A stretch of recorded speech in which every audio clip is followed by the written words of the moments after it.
Hey everyone, welcome back to Guide with Samuel. In this quick tutorial, I'll show you how to transfer money from your BBVA bank account to your PayPal account in 2025, step by step. Let's dive in. Step 1. Link your BBVA account to PayPal. First, log into your PayPal account at paypal.com or using the PayPal mobile app. Go to Wallet. Click or tap Link a bank account. Choose the option to enter your BBVA bank details manually. Add your BBVA Claybay or debit card number. PayPal will send 2 small deposits to verify the account. This can take up to 48 hours. Step 2. Confirm the linked account. Once the micro deposits appear in your BBVA account, log back into PayPal, go to Wallet.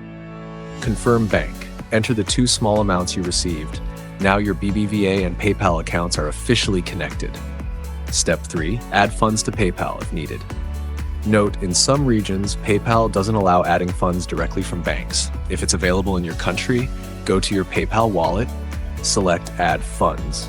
Choose your BBVA account, enter the amount, and confirm. If this option isn't available, skip this step. You can still use BBVA as your payment source during PayPal checkouts. Step 4. Use BBVA as a payment method. When you make a payment with PayPal, you can choose BBVA as the source of funds. No need to preload money. Tips: make sure your BBVA card or account allows online transactions. Check with PayPal if direct top-ups from BBVA are supported in your region. That's it. You've now linked BBVA with PayPal and transfer funds or make payments directly. If this guide helped you out, give it a like and subscribe to Guide with Samuel for more easy tutorials. Thanks for watching.